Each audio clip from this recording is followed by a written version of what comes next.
all of you, each and every one of you.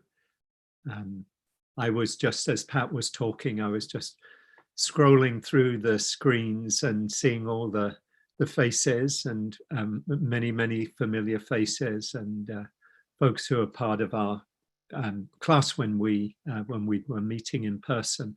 I also did a check this morning that I think this is the 16th week we've been on Zoom, so it's been a while. I think March 15th was the first online session we done, and that kind of speaks to obviously this time we're living in, that we're still, as we know, just have to look at the news that there hasn't been a drop that in the cases of the virus as there has been in Europe and other places, and so we're really still very much in the midst of it, and holding all of that and all of the changes in our lives and everything that's going on. And for myself, I'm really grateful for, obviously, for these teachings, these practices, and how they help me, and I know help many of us find some balance and some ease and some connection with ourselves and with others, and compassion, and what a powerful support that is. And also, I'm just really grateful for the support and the gift, really, of community, of Sangha, being able to be together in this way, feel very fortunate that we can, even though we can't be together, that we can see each other and practice together. And it's a really rich, I find a real rich gift to have that in these times, which are extraordinary times in so many ways. And other classes I've gone more into that and kind of talked more about it and explored that, but just clearly everything that's going on right now, connection with the pandemic, connection with the uprising around racial justice, and all of the transformation that's kind of bringing. Just a naming, the Mississippi changing its flag is not an insignificant thing, even though it's very symbolic. The fact that with the history that state has, that's happening, and so many other things that we're in the middle of. And last week I shared the video from Van Jones and his reflections on the kind of the times we're living in, and this uprising around racial justice. And again, we're in the middle of an election season, and all that brings up for us. And without these practices, without these teachings and practices, I think certainly I would find it much more difficult to really navigate these times that we're going through without kind of feeling overwhelmed, or it's too much. And so just remembering that we can come back, that we have these practices, and we have the gift of the practices, the teachings, and also the community. Two of the refuges in the Buddhist teachings and the Buddhist tradition, the refuge of Dharma, or the resting in the truth, the way things are, and resting in feeling the support of community, Sangha. And the third being that taking refuge, often called taking refuge in the Buddha, which can be more broadly seen as taking refuge in each one of us, our own capacity to wake up, to find freedom, that each one of us has that capacity. And so these refuges, and what I wanted to share, and just to Well, let me just say, first of all, if you're new to the class, then this community, a very warm welcome to you, and an added welcome to you. As Nick has, talked about in terms of what we can do, you might want to just put down some time, that you're new and that you're coming from wherever you're coming from. Feel free to do that. And what Nick shared about the kind of communicating with each other, being able to do that too. So really welcome to everyone. And just the format of the class, normally I begin, as I'm kind of getting into now, just with some reflections on the teachings and the practices, maybe 15 minutes or so, depending. And then we begin with an opening meditation, normally 15 minutes or so, just to help us arrive and settle. Then we'll have some time for sharing, probably in the breakout groups, with some sharing perhaps in the larger group, depending on the timing, how much time we have. And Emily graciously and beautifully leads us in some mindful movement. We'll have that today as well. And then we'll finish with another meditation, maybe a little bit longer, kind of deepening into our practice, opening to what's present. And then we'll finish with, if there's time, with some sharing. If there's not, with just a few announcements. So with that, to reflect, to begin with one of the simplest and at the same time most profound kind of teachings of meditation, and also of just bringing our practice into our life, is, for me, is encapsulated in what the Burmese meditation teacher U Tejaniya invites, and has a book on this theme, and it's basically relax and be aware. Very, very simple. Relax and be aware. In meditation, but also in our lives. So right now, reflecting on that, how would it be to relax in this moment?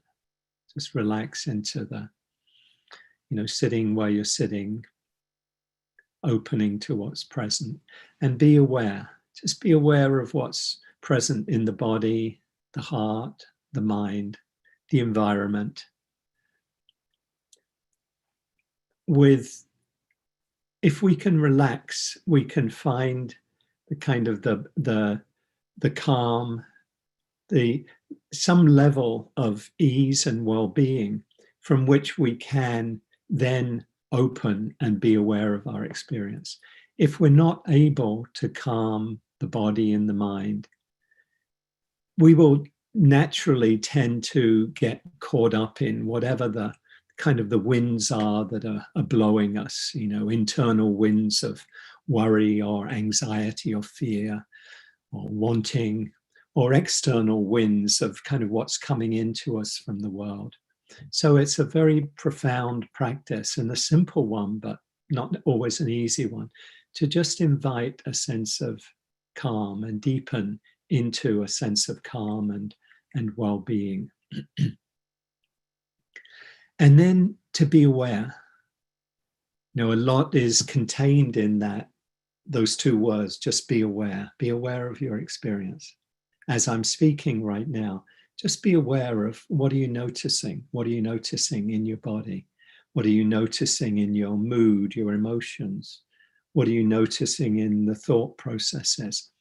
And the invitation to not censor what's here, not judge, not hold on to, but simply be aware. Be aware of our experience, what's present right now. This is the practice of mindfulness. And the Buddha taught that mindfulness really takes us from just this present moment awareness of our experience, whether it's the body, the emotions, the mind, whatever is arising, whatever's coming in through the senses, that can be the doorway to the deepest human freedom, the doorway to awakening the heart, to living freely in the world without suffering. That doorway, kind of gateway into freedom from suffering. The Buddha taught that mindfulness is the direct path to liberation, and a whole series of, body of teachings of mindfulness of body, mindfulness of emotions and feelings, mindfulness of mind states, mindfulness of everything that's arising, and all leading to the same kind of deepening understanding and insights that allow us to live freely. Provides really a framework for seeing our experience and opening to our experience that actually frees us, and a seeing that frees our hearts, frees our minds, allows us to live freely in the world. There's a very short teaching of the Buddha in this discourses that I think speaks to a lot of the challenges that we experience in our lives, and it's called simply the tangle, or in the Pali language, it's called the Jata Sutta. Jata, Jata, means a tangle, and it simply kind of tells the story of a Brahman, Bharadvaja, Jata Bharadvaja, meaning tangle Bharadvaja. I don't know if there's just a name, who goes to see the Buddha. And he asked kind of a pretty profound and important question. And I think I like the way it's framed.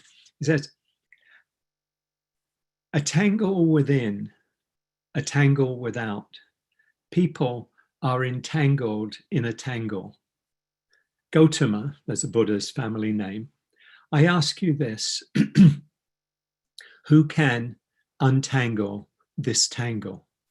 So the sense that, I think that this, for me, it's a very helpful kind of image of and a helpful word of just the way we get tangled up in our experience, that we get tangled up in wanting things that we think will make us happy, or getting angry or excuse me, aversive to things we don't like. I want to get rid of that. I want to get that person. I don't want anything to do with them, or I don't want to feel this feeling.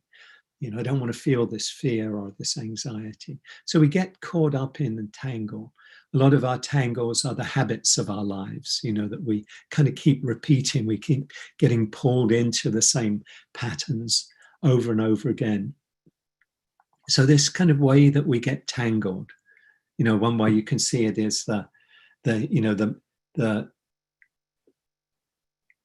we have certain bodily feelings, and then they create, maybe we feel tight or tense or fearful in our body, and that creates a lot of thoughts of worries. What's wrong? What do I need to take care of?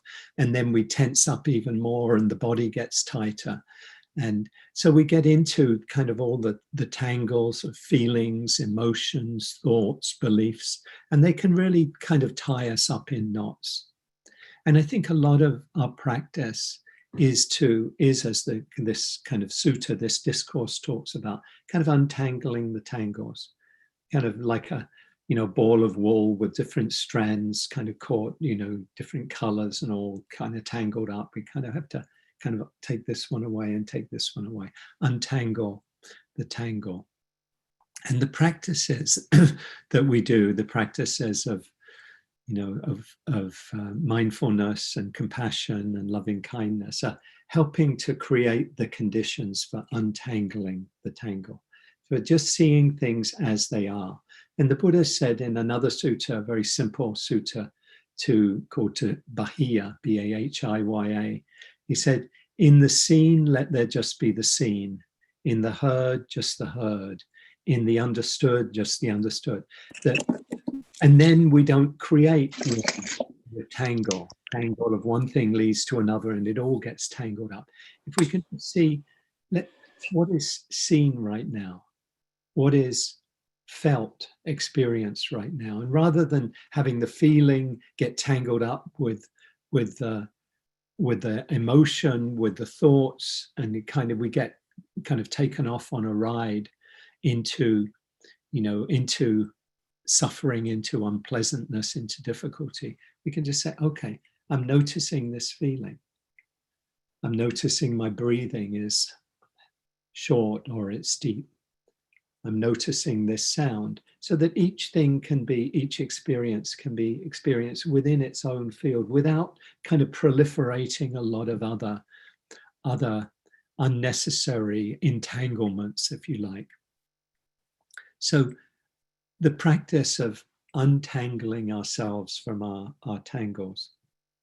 I'll come back to the Buddha's answer in a moment, but I just want to kind of slightly aside, or kind of very much related to this actually, is a teaching from reflections from the American nun in the Tibetan Buddhist tradition, Pema Chodron, and this is from her book, Taking the Leap, Freeing Ourselves from Old Habits and Fears. And many of you, I'm sure, are very familiar with the teachings of Pema Chodron, a wonderful, wonderful teacher. And she talks about a Tibetan concept or teaching of Shenpa, and it's spelled Shenpa, Shenpa. It's a nice word, Shenpa. And Shenpa really means being attached, but even more than that, being hooked on something. It's a feeling. She gives some examples of feelings where, somebody says something to us, or it could be just seeing your unfavoritist politician on CNN or on whatever, on TV, and you kind of go straight into judgment or reactivity. That's an experience really of Shenpa. Another experience would be, with your spouse or partner or child, they say something, and and maybe it's just the tone of voice that's critical or judgmental, or you interpret it that way, and then you kind of go straight into reactivity, getting angry or saying something mean or whatever. Again, that's Shenpa. It could be the craving something, you're feeling, uncertain, nervous, anxious, of, oh, let me have if you were a smoker, let me have a cigarette, or, you're feeling, oh, I need to have a beer or a glass of wine or whatever. Not judging those behaviors in themselves, but just to say, when we're not meeting those feelings wisely, those experiences wisely, and go in a kind of habitual way to some unhelpful refuge, then that can be another example of Shenpa. So I think it's a helpful concept, and I wonder for each one of us, where do we experience, what is our Shenpa? What is it? Where are we triggered? Where are we hooked? Where are we sucked into behaviors and responses and reactions that don't serve us? A lot of people in this time have spoken to me about how triggered and reactive they get around politics. And it's a very divisive period, and there's a lot of fears and worries coming up. What if, a lot of that. And we can get pulled into that. Can be our area of our kind of place of Shenpa. She says the urge to smoke that cigarette, the urge to overeat, to have one more drink, to say something cruel, or to tell a lie.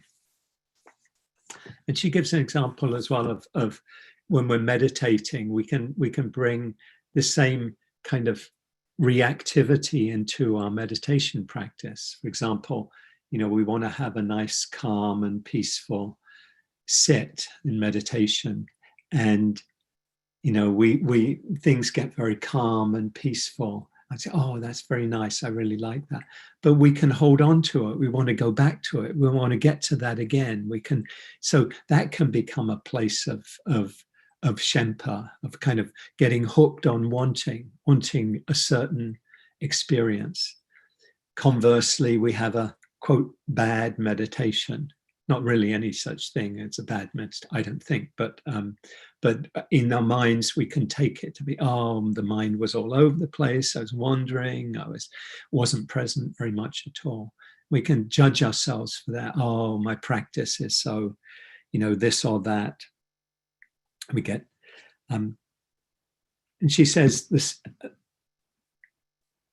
That's she said the sad part is that all we're trying to do is not feel that underlying uneasiness. So in the practice, the sadder part is that we proceed in such a way that the uneasiness only gets worse.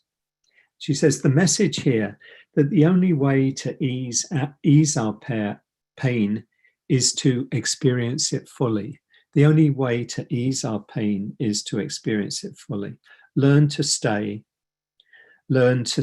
with uneasiness, learn to stay with the tightening, learn to stay with the itch and urge of Shenpa, so that the habitual chain reaction doesn't continue to rule our lives, and the patterns that we consider unhelpful don't keep getting stronger as the days and months and years go by.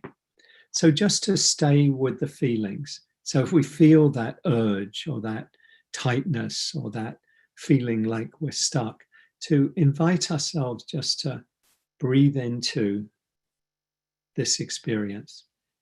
Can I allow this feeling just to be here, to come and to go in its own time? And when we do that, we begin to kind of find our way out of that reactivity, the Shenpa, the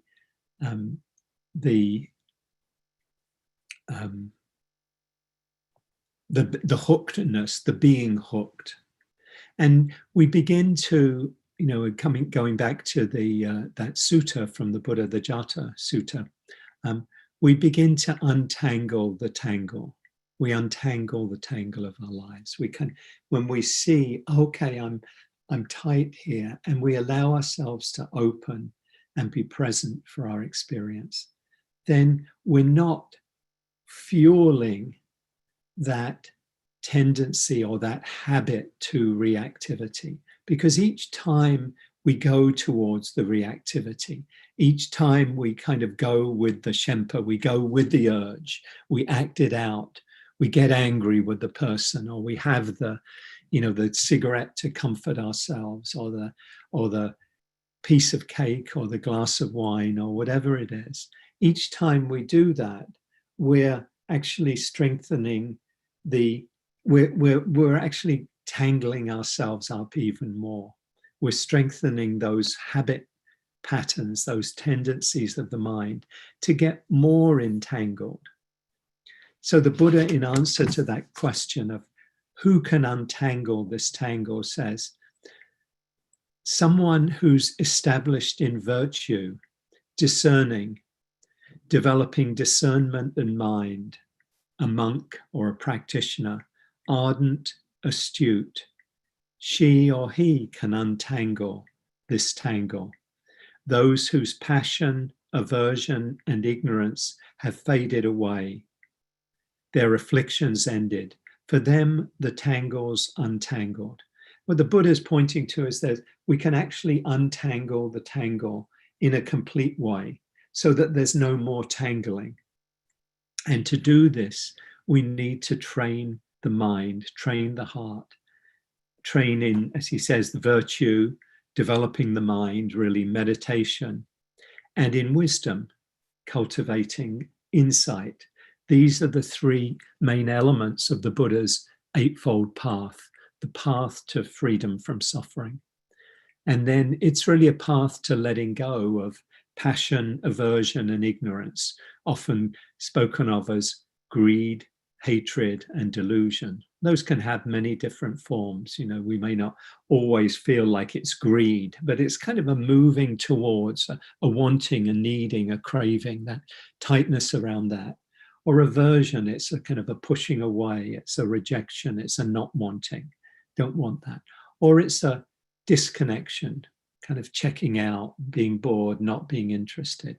So we can ultimately abandon greed, hatred, and delusion and experience complete freedom from suffering. Let go a little and you'll experience a little freedom, as Ajahn Chah said. Little peace. Let go a lot and you'll experience a lot of peace and well-being in your life. Let go completely and you'll experience complete freedom, complete peace. Your struggle with the world will be at an end. So we can untangle the tangle. We can work wisely with this, the triggers, the hooks, the shempa that Pema Chodron talks about. And our practice is a way to do this, the practice through meditation and in our daily lives. So we'll move into our first practice now, the opening meditation. So take a few moments to get as comfortable as you can for the next few moments. And I'll just read some basic instructions kind of as a framework from the teacher I spoke about earlier, U Tejaniya, from his book, Relax and Be Aware. Relax and Be Aware. Excuse me. So as you're relaxing and settling, he says, relax and be aware. Many meditators think that being aware means focusing on an object with a great deal of energy. In fact, exertion like this causes tension because it's the result of trying hard to create a positive or happy state of mind, which actually is the unwholesome root of greed at work. Instead, as you maintain continuous awareness of whatever is happening, strike a balance between being relaxed and being interested. When you're relaxed, it's easier to be aware and it becomes an enjoyable, pleasant, and interesting experience. Cultivate your interest in being aware by noticing when interest is present and when it's not. Bring in some interest if it's missing. Interest brings energy to the mind naturally without straining, focusing, or exertion. It requires no individual effort, and so we can bring interest continuously without getting tired. In fact, observing like this gives us energy and joy. If you look for a result or want something to happen, you'll only tire yourself out. It's important to conserve energy so you can practice continuously. So stay relaxed.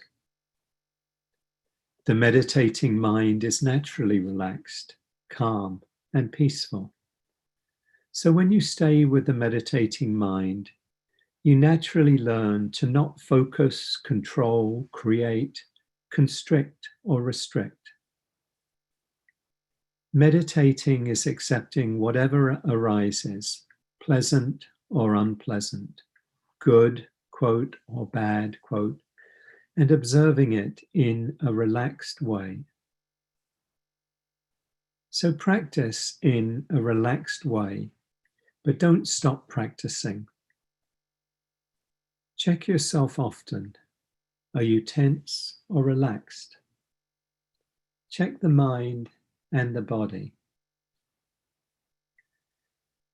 Any tension in the mind or body indicates you're likely wanting something, disliking something and wanting it to go away, or feeling confused about something. you'll notice that tension never takes hold in the mind alone. If there's tension in the mind as the result of the unwholesome roots, greed, hatred, and delusion, then it will be reflected in tension somewhere in the body. Consciously relaxing those physical tensions is a kind of meditation. The awareness we are seeking is unprompted. We're not digging for it. We're simply residing in the ebb and flow of nature itself. See if you can notice this.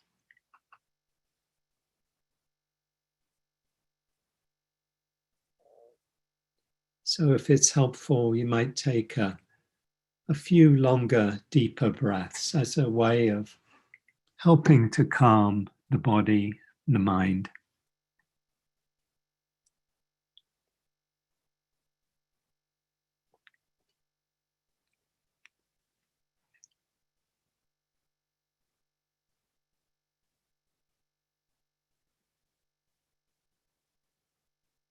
Filling the chest, filling the lungs with the in-breath, and releasing, relaxing on the out-breath.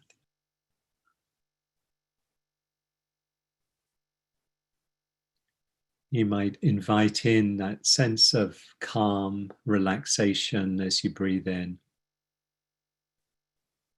And as you breathe out,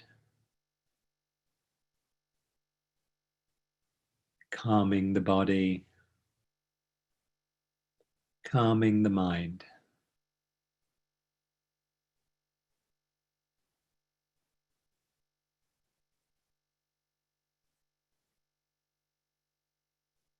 If you notice any tension in the body or in the mind, you might just let your awareness go there and let the deeper breath move into that area. Just inviting a relaxing, if it's the chest or the belly. It's feeling that sense of letting go on the out breath. If it's the face or the eyes, just breathing. Imagine you're breathing into that area, relaxing. Likewise, the shoulders, where we often hold a lot of tension. Inviting a calming of the body. If the mind feels tight, just invite a relaxing of the mind. Maybe consciously bringing awareness into the area of the head and the brain. Breathing into that area, relaxing.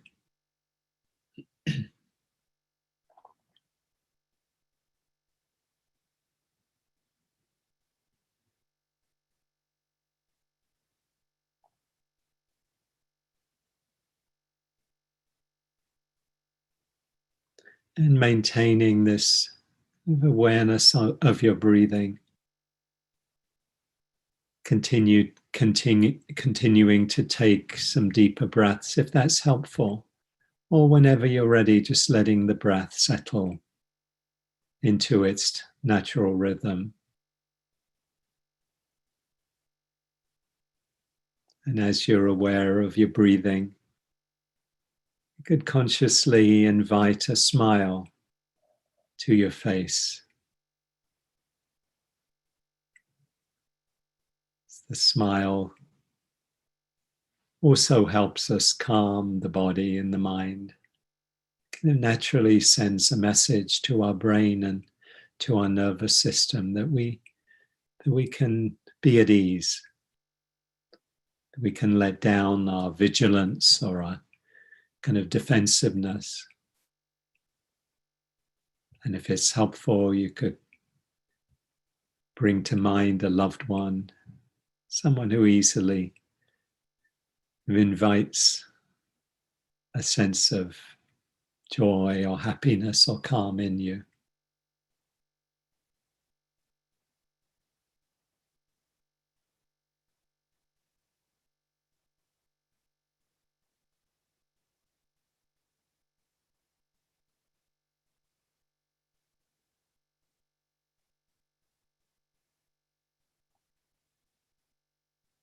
with this gentle awareness of your breathing and of your body.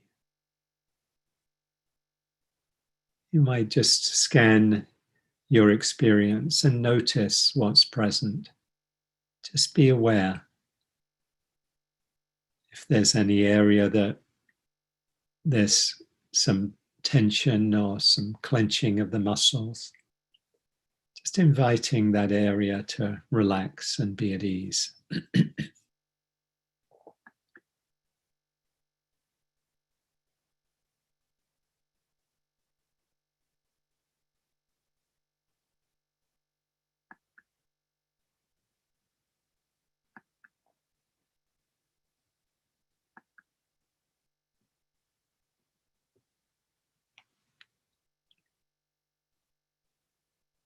A kind, friendly attention to what you're experiencing right now.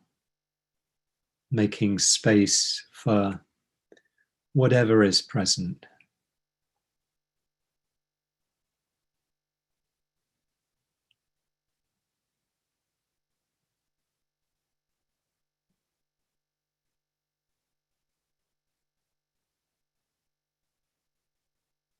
The poet Rumi speaks of welcoming the guests, whatever is coming along, whatever's present. See if you can make space for this feeling or this emotion,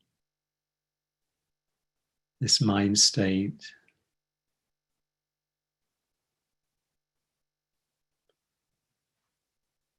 Just to hold it with kindness, with care, with compassion.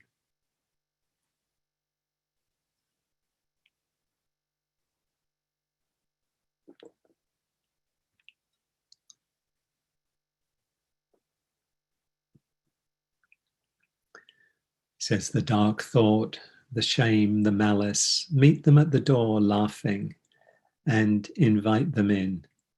Be grateful for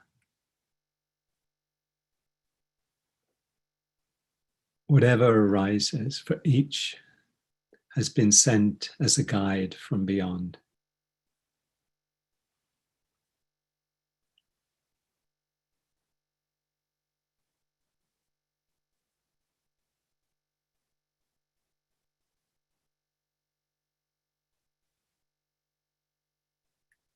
So holding, meeting whatever is present with kindness, with acceptance, without judgment.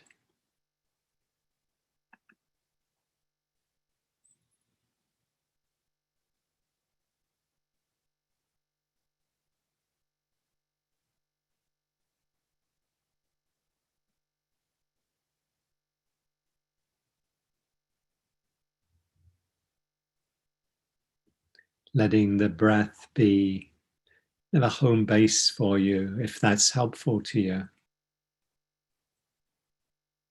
It's the experience of breathing in, breathing out.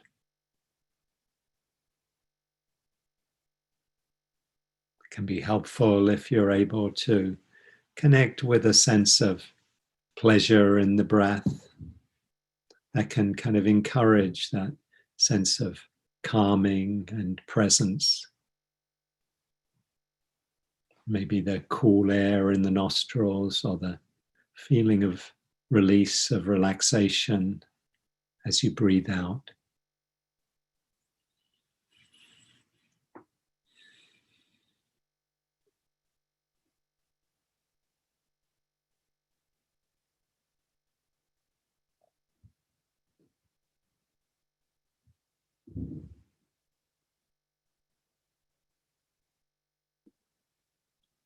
Recognizing what's present and allowing what's here just to come and go in its own time.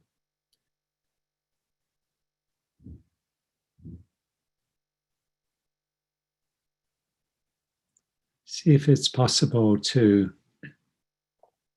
let go of any struggle with your experience. See if you can allow the container of awareness, this quality of being present and the intention of being here with kindness, to hold whatever is arising with kindness, with care, with acceptance.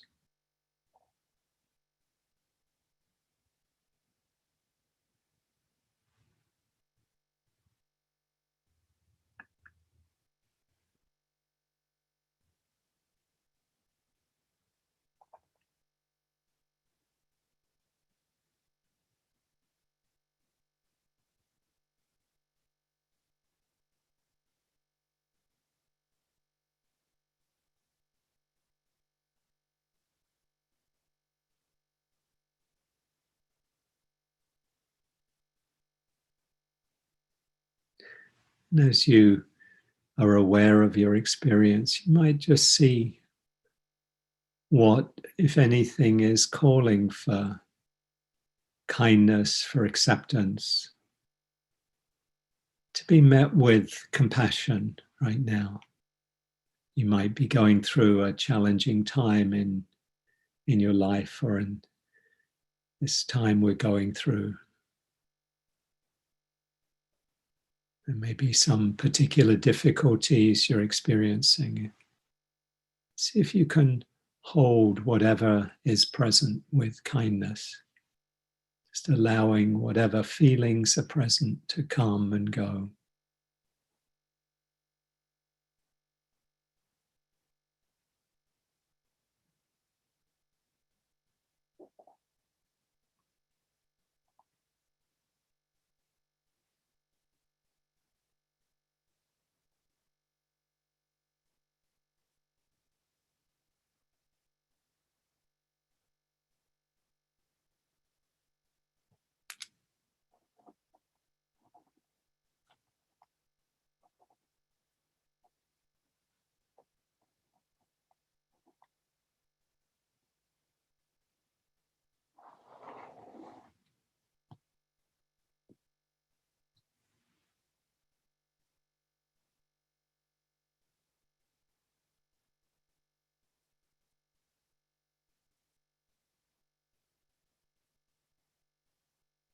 So cultivating this quality of this attitude of kindness and acceptance towards all of your experience, whatever's here, whatever's present. Is it possible to say yes to what's present, to what's here right now? As Rumi says, even if it's a crowd of sorrows who sweep your house empty of its furniture, still treat each guest honorably. He may be clearing you out for some new delight.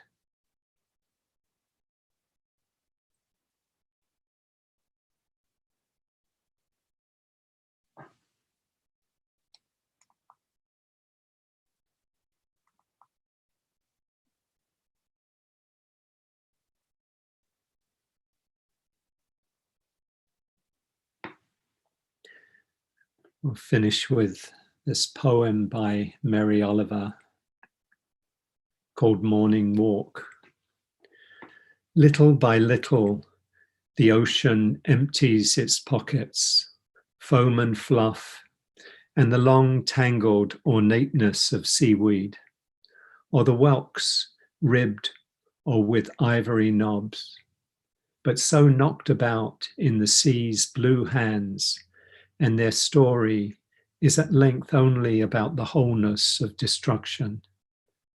They come one by one to the shore, to the shallows, to the mussel-dappled rocks, to the rise to dryness, to the edge of the town, to offer, to the measure that we will accept it, this wisdom. Though the hour be whole, though the minute be deep and rich, though the heart be a singer of hot red songs, and the mind be as lightning, what all the music will come to is nothing, only the sheets of fog, and the fog's blue bell. You do not believe it now. You're not supposed to. You do not believe it yet, but you will. Morning by singular morning, and shell by broken shell.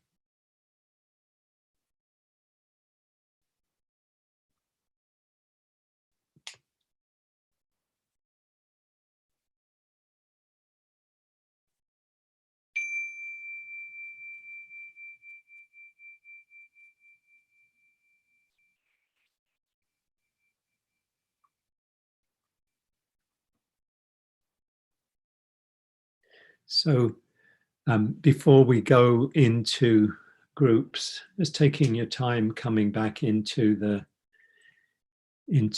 larger group. What I invite you to do in these groups, it can be a very rich practice, sharing some just what's present for you right now. And the way that we encourage you to do it is each person share for probably be 2.5 or 3 minutes. Would take maybe 10 to 12 minutes for this sharing. And each person just sharing from their heart of their own experience. And the two questions that you might choose to begin with, kind of reflecting on these times of what's challenging for you, what in this time that we're going through, what are you finding kind of your edge, your challenge, your difficulty, if any, and what really supports you in your practice, or what do you find is supportive, both maybe in the meditation, maybe in a larger experience, maybe what might support you that doesn't yet, but perhaps you could bring in more. So if that's helpful, those two questions, what's challenging or what's difficult to work with in this period, and what's supportive, what helps you. And if you're ready, Nick, we can go into the groups and come back in 10 to 12 minutes. Thanks, Nick.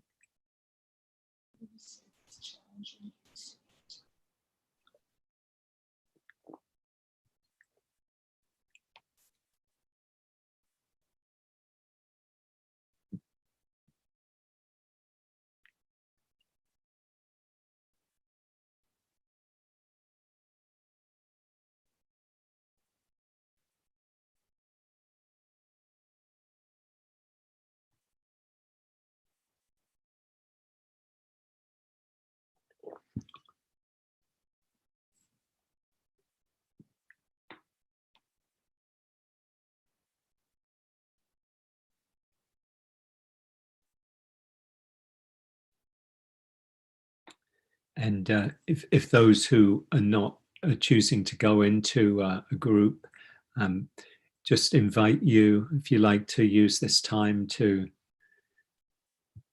practice, to sit, to just be present in whatever way. If you have something you need to do it mindfully, and then we'll come back in a few minutes. Thanks.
Nick, how long more do we have?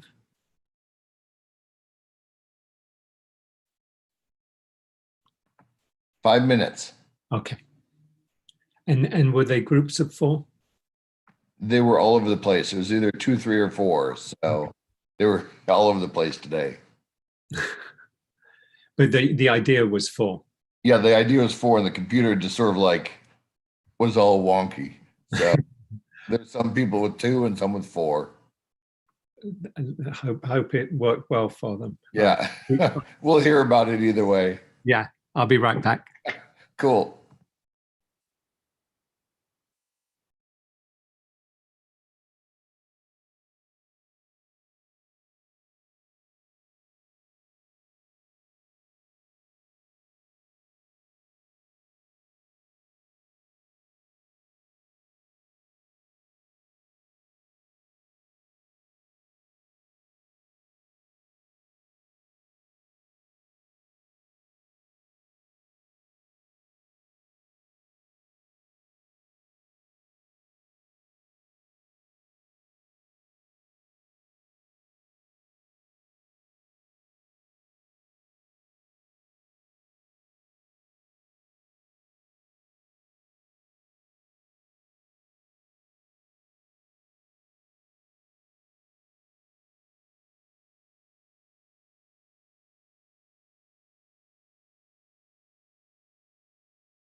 Quick question, Nick. When do we pause the streaming during the this session? We don't. I just was spotlighting you, and it was just silent. Okay. They just got their 2-minute warning. All right. Thanks, Nick. Sure. Minute warning.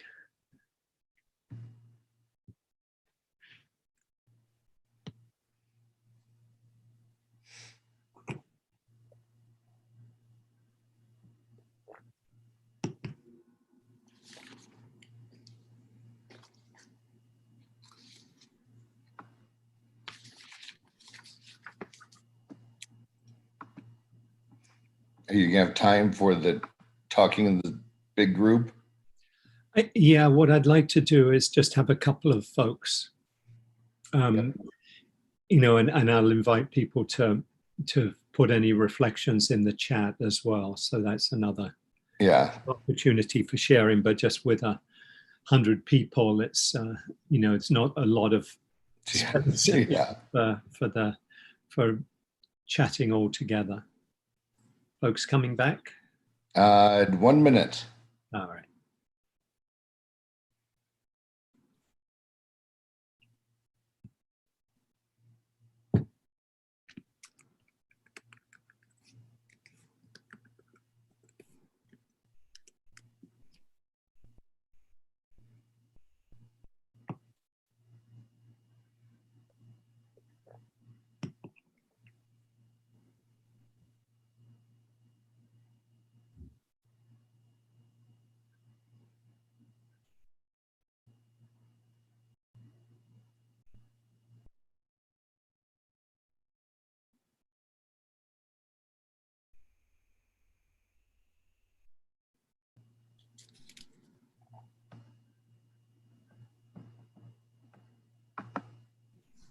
Here they come.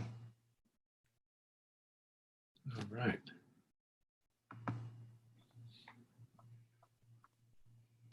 That was kind of abrupt. In there, we usually get a Yeah, that was pretty abrupt. warning. There was no warning. Oh, God. I was mid-word. Oh, It no. says 10 minutes, 9 minutes, 8 minutes, 7 on the right side. It says, I didn't get to ask Bill a final question. This was a kaboom. You have the impermanence clock on the screen. I did like getting the last word. You know, the whole Honest, Nadia.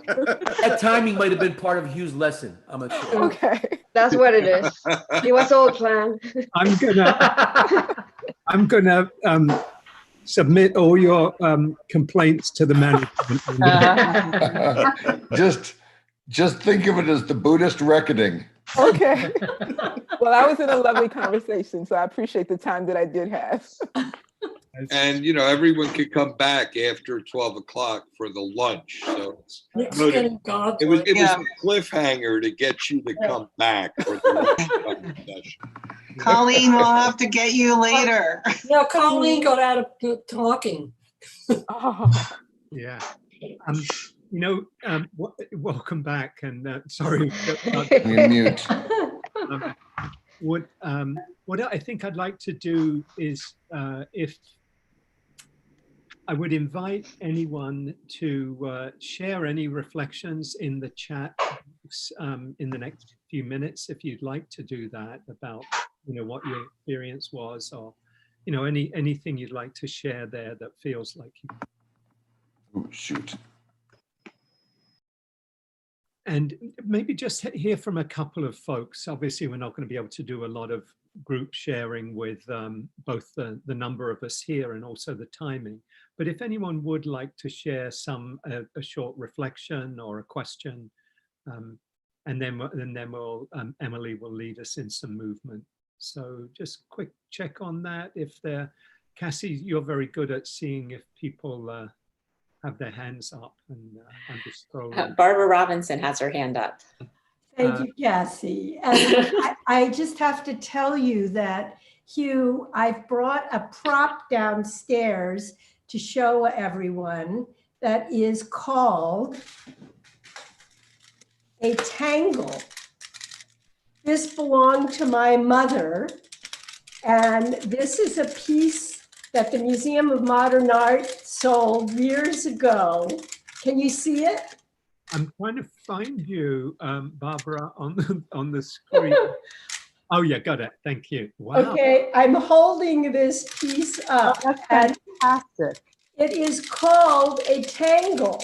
Wow. I don't know if it still exists. I used to have a smaller silver version, Wow. and my mother had it in her house, and all the children who came to visit her would engage with this. And I never realized it was Buddhist. What is the material? It's plastic, but coated in something gold. And it is, now I have my own physical tangle, but you'll notice it's a Moebius. Yeah. All right. Right? A Mobius strip. So you can't ever make it straight. Right. So the question for the group is apropos of a tangle. It's an infinite tangle. What is the implication? Right, right. Well, you'd have to try and get the Buddha to untangle that tangle. Perhaps you need to be a Buddha to untangle the tangle. Thank you for sharing that. It's beautiful. And Naomi is sharing that the Museum of Modern Art still sells it and has actually. Ronnie has one. What? I saw Ronnie has one, but Barbara, I'm a friend of Barbara's. I think we all have our tangles. I have them, and you can't see it. That's great. Well, why don't we just leave it at the tangle? Thank you for sharing that. And Emily, if you're ready, we can move into some movement. So if you'd like to, please stand up and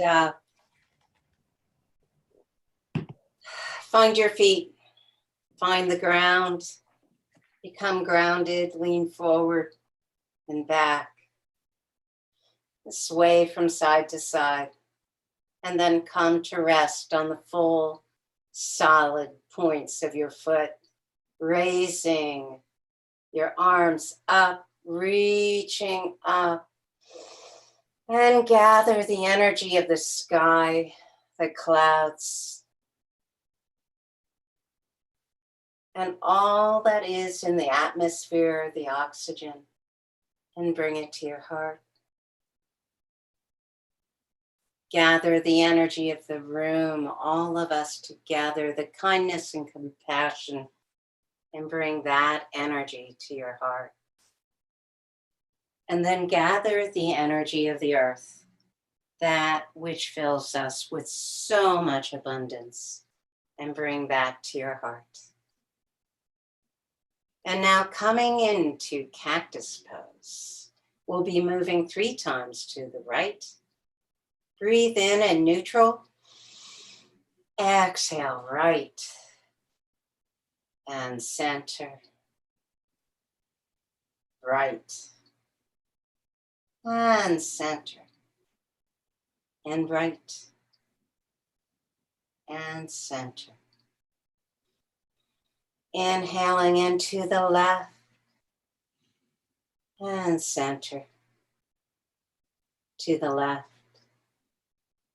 And center. To the left. And center. Drop your arms, keeping your elbows up. Rise. Down. Rising. Drop your arms for just a moment, moving your shoulders, just doing is moving them the other way. And then reach up, grasping your right wrist with your left hand.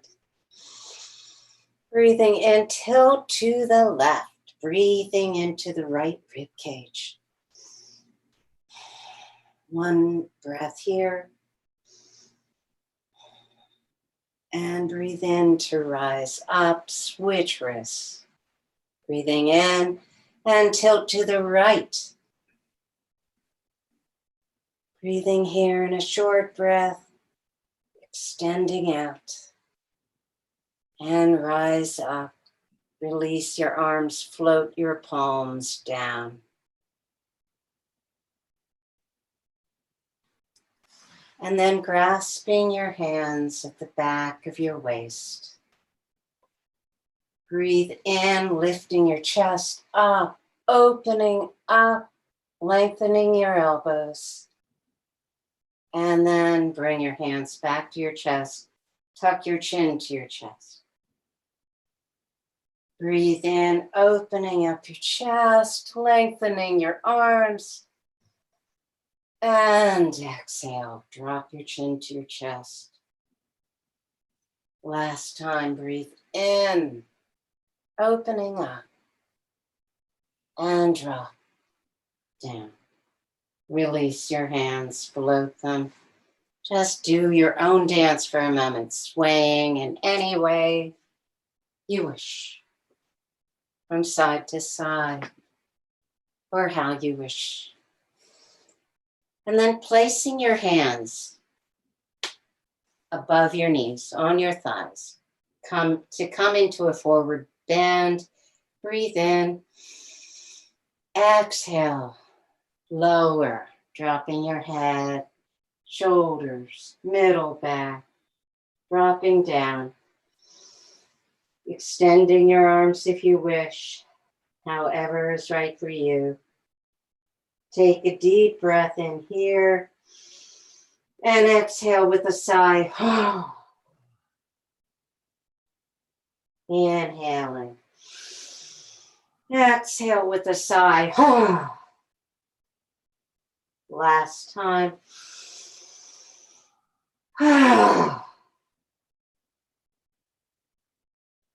And slowly place your hands above your knees. Press on your feet, bringing your body, your torso back, up and up, placing your hands at heart center. Extend your arms up, releasing to the sky. Release to the room and the earth. Thank you. Thank you, Emily. Lovely. Thank you.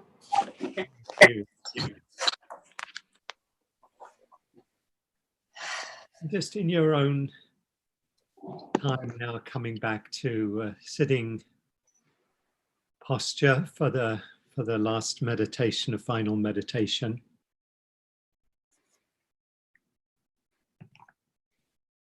Take some moments to relax and settle.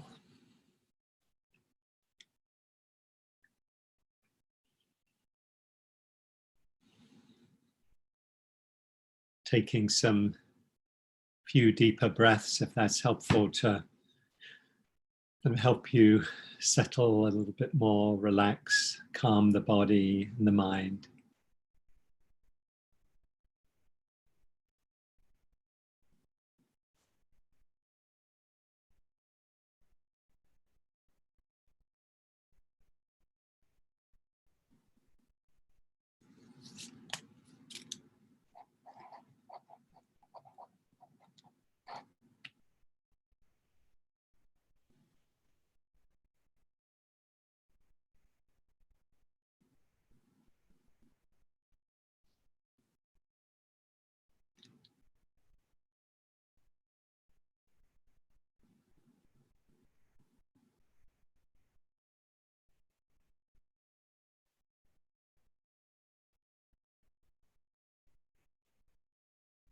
And as you breathe in, just invite a calming of the body and the mind.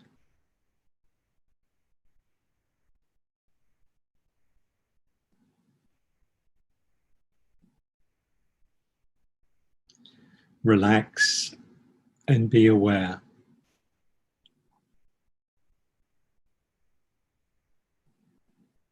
As you're aware of your breathing, you might also just bring awareness to your body as a whole. Notice if there's any area of tension or tightness. If you notice some contraction, some tension, let your attention go there. Move to where you're feeling that. Consciously invite a relaxing, softening the shoulders, belly, the chest, face, facial muscles, eyes.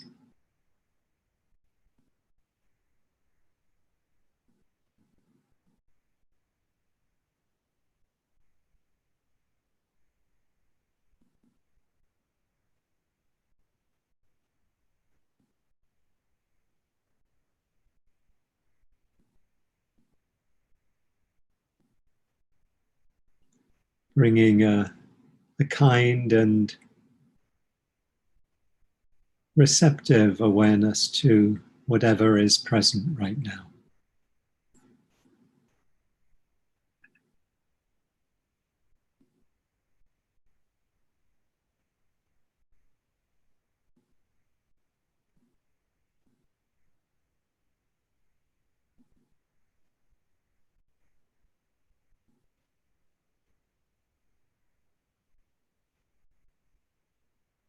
You might just check in with your attitude right now and notice, is there any sense of trying to get somewhere or experience something,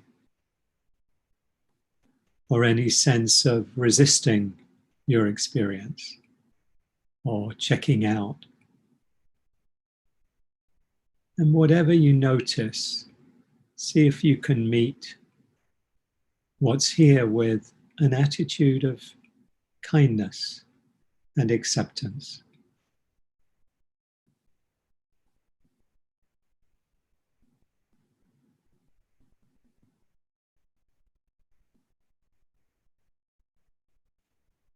So it's not a problem if resistance is present, if it can be seen, if it can be experienced, so that we can then invite quality of care, of kindness that holds the resistance and helps to soften it. So whatever we're experiencing doesn't need to be a problem.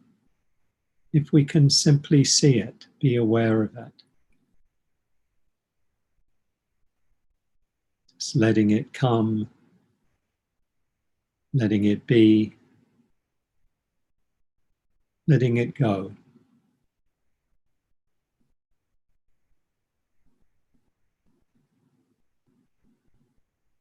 Can this moment be met, be experienced with an attitude of friendliness, of kindness? If there's any struggle or difficulty, it might be helpful to put a hand on your heart, maybe on your belly. Just let that be an expression of care and compassion towards yourself. Feeling the contact with your chest or your belly, with your breathing, and inviting a quality of care and kindness.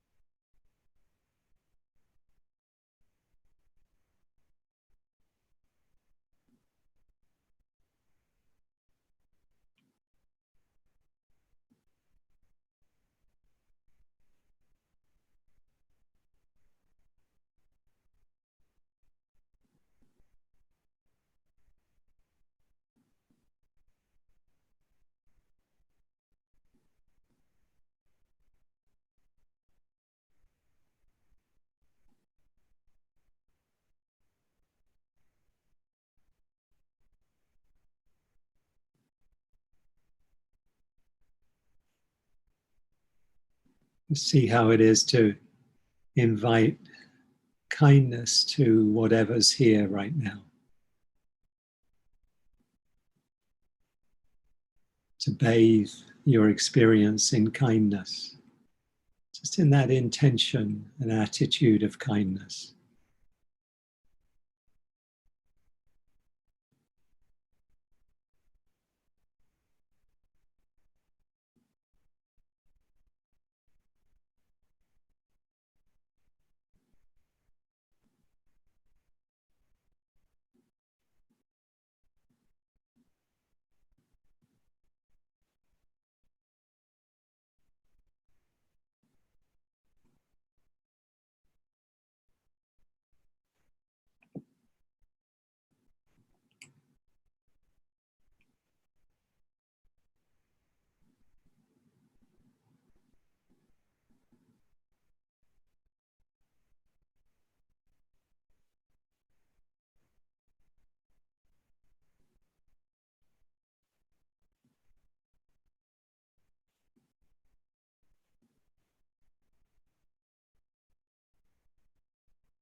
Letting your breathing be an anchor for your awareness, if that's helpful to you.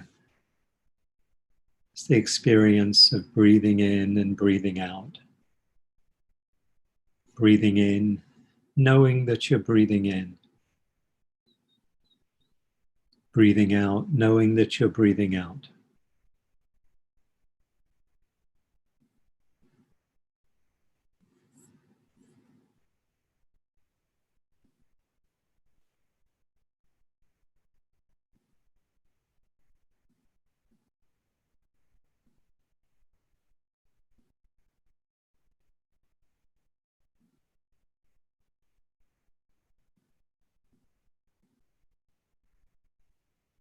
And if you find yourself in a story of one kind or another, planning, remembering, worrying,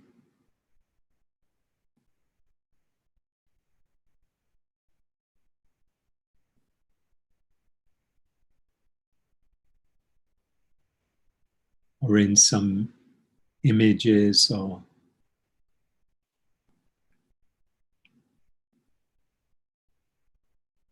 fantasies, just gently and kindly incline the mind back. Just with an attitude of kindness and friendliness, just inclining the attention back, inclining the mind back to the body and the breath, to this moment. Can this moment be a moment of peace, of ease, of joy?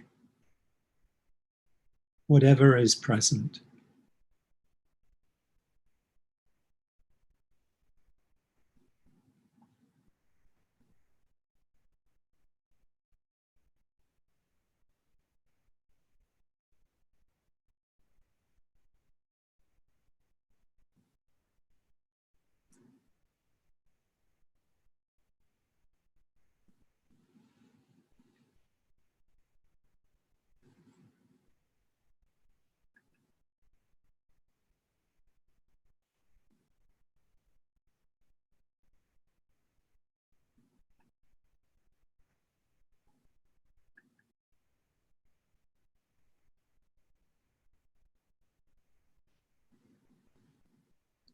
And as we move towards the end of this meditation and of our time together, you might take a moment to appreciate your effort, your intentions and your effort and your practice in being here, coming together here today. Just taking the time out of your life, out of the rest of your life to really pay attention, to turn the attention inward with kindness to your own experience, and to do it together in community.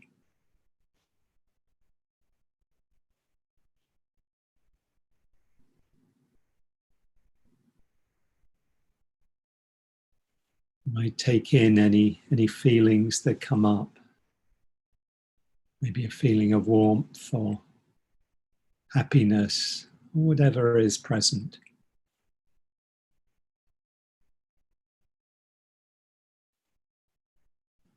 And feel yourself here with many other people today.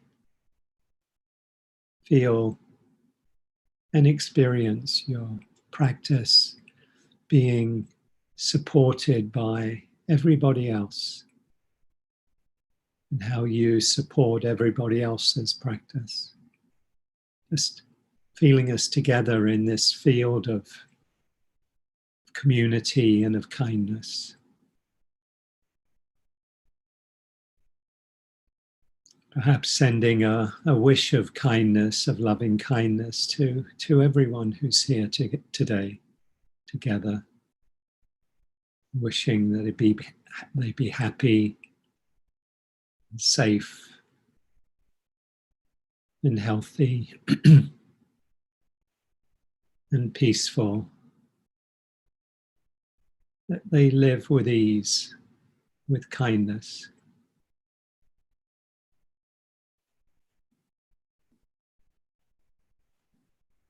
That they be held in kindness, in loving kindness.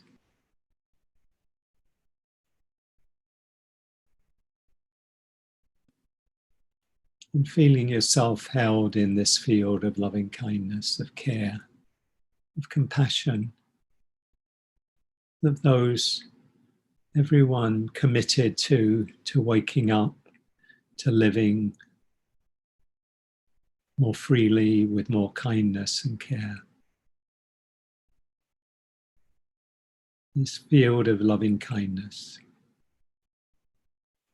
You might let that go outward into the world, wide, near and far, to all those who are suffering, those who are causing suffering, just without exception. If your heart can go out, those who are causing suffering are themselves suffering. And to, if you can, to reflect and remember that, so that we don't create a separation between ourselves and anyone else. We don't create the other, those people. Just letting our heart be open to all beings, human and non-human. Wishing that all be well, all be happy, all be free of suffering. All wake up to their inherent goodness, to their true nature, their Buddha nature.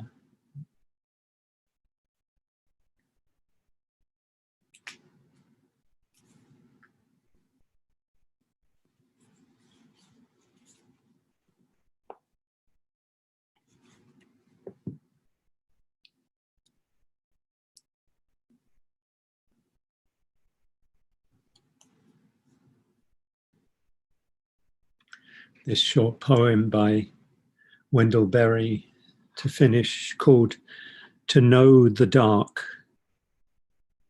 To go in the dark with a light is to know the light. To know the dark, go without sight, and find that the dark too blooms and sings, and is travelled by dark feet and dark wings.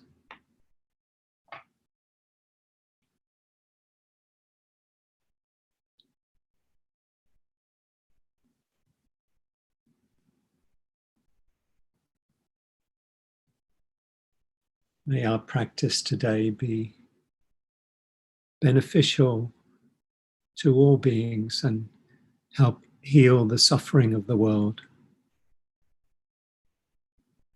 so that we might live together with wisdom and with kindness.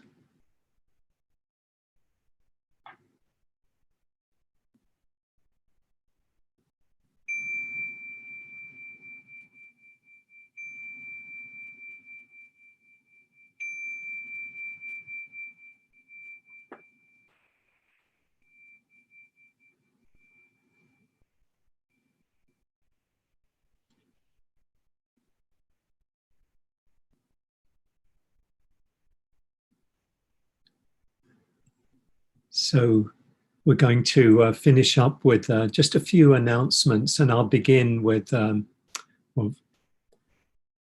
just a couple of things that I have coming up that you might want to check out if you're interested. One is I'm teaching a day-long meditation with my partner Rebecca Hines, called Steady the Mind, Calm the Heart, a Day of Practice, and that's on July 11th, 9:30 to 4. That's on the IMCW website.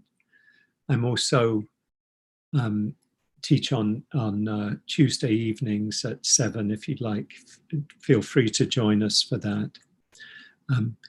You can also, I'm putting my my website in the chat, and you can find other things I'm doing and meditations and various things on there on my website, hugh-byrne.com. And before passing it over to Pat, I want to just mention that there's no cost or set charge for this class. It is offered on the basis of dana or generosity. It is how the teachings have come down through 25 centuries today, and it's a tradition we value and want to keep going and love.